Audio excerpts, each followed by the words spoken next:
Hi అండి అందరికీ ఈరోజు మీకోసం సూపర్ సాఫ్ట్ చాక్లెట్ కేక్ తయారు చేయడం ఎలాగో చూపిస్తానండి. ఈ కేక్ చాలా టేస్టీగా ఉంటుందండి. ఎగ్లెస్ కాబట్టి ఏ రోజైనా చేసుకోవచ్చండి. మనం ఒక్కసారి కనుక మీ ఇంట్లో చేశారంటే మీ పిల్లలు మాత్రం డైలీ అడుగుతారండి. ఇప్పుడు ఆ ప్రాసెస్ ఏంటో చూపిస్తాను, చూద్దామండి. పాలు వచ్చేసి 3/4 కప్పు తీసుకోవాలండి. అంతే షుగరు 1/2 కప్పు యాడ్ చేసుకోవాలి.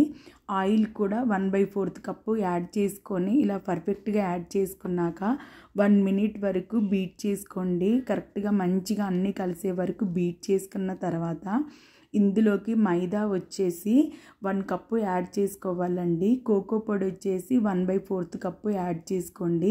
ఆ తర్వాత baking powder 1 table spoon, baking soda 1/2 table spoon add చేసుకున్నాక బాగా మిక్స్ చేసుకోవాలండి. విస్కర్తో బాగా మిక్స్ చేసుకోండి. ఇంకా బీటర్ ఉంటే తొందరగా అవుతుందండి, అయినా పర్లేదు, విస్కర్తో కూడా మంచిగా అవుతుంది. మనకి బబుల్స్ అనేది లేకుండా బాగా యాడ్ చేసుకోవాలన్నమాట. మంచిగా మిక్స్ చేసుకొని ఇలా మిక్స్ అయిన తర్వాత 1/2 టీ గ్లాస్ వరకు వాటర్ యాడ్ చేసుకొని మళ్ళీ ఒక 1 మినిట్ వరకు ఇలా మిక్స్ చేసుకోండి. పర్ఫెక్ట్గా మనం కేక్ అనేది ఎంత బాగా మిక్స్ చేసుకుంటామో అంత పర్ఫెక్ట్గా వస్తుందండి. ఇలా మంచిగా మిక్స్ చేసుకున్న తర్వాత ఇందులోకి చిటికెడు సాల్ట్ యాడ్ చేసుకొని వెనీలా ఎసెన్స్ కూడా 1/2 టీ స్పూన్ వరకు యాడ్ చేసుకోవాలండి. ఇలా యాడ్ చేసుకున్న తర్వాత ఒక 2 మినిట్స్ వరకు మంచిగా మిక్స్ చేసుకోవాలండి. పర్ఫెక్ట్గా ఇలా కంటెన్సీ అనేది ఇలా ఉండాలండి. పర్ఫెక్ట్గా ఇలా ఉంటేనే కేక్ కూడా మంచిగా వస్తుందన్నమాట. మొత్తం ఇలా బాగా మిక్స్ చేసుకొని ఒక 2 మినిట్స్ వరకు అలా పక్కన పెట్టేసుకోండి. పక్కన పెట్టుకున్న తర్వాత ఇప్పుడు ఒక ప్యాన్ తీసుకొని ప్యాన్ మీద స్టాండ్ పెట్టుకోండి. స్టాండ్ కనుక లేకపోతే సాల్ట్ యాడ్ చేసుకోండి.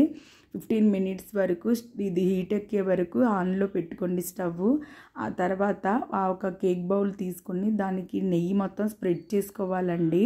ఇలా స్ప్రెడ్ చేసుకున్న తర్వాత బటర్ పేపర్ కూడా యాడ్ చేసుకొని ఆ బటర్ పేపర్ మీద కూడా నెయ్యి అనేది స్ప్రెడ్ చేసుకోవాలండి. ఇలా స్ప్రెడ్ చేసుకున్న తర్వాత ఇప్పుడు మనం మిక్స్ చేసుకొని పెట్టుకున్నాం కదా, ఆ మిశ్రమం మొత్తం ఈ బౌల్లో యాడ్ చేసుకోవాలి. కంప్లీట్గా యాడ్ చేసుకున్న తర్వాత బబుల్స్ పోయే వరకు ఇలా బౌల్ అనేది డంప్ చేస్తూ ఉండాలండి.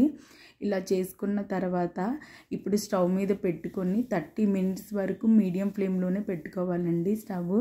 అలా పెట్టుకున్న తర్వాత 30 మినిట్స్లో ఎంతో టేస్టీగా ఉండే super soft chocolate cake ready అవుతుందండి. చాలా సింపుల్ ప్రాసెస్, అంత పర్ఫెక్ట్గా ఉంటుందండి.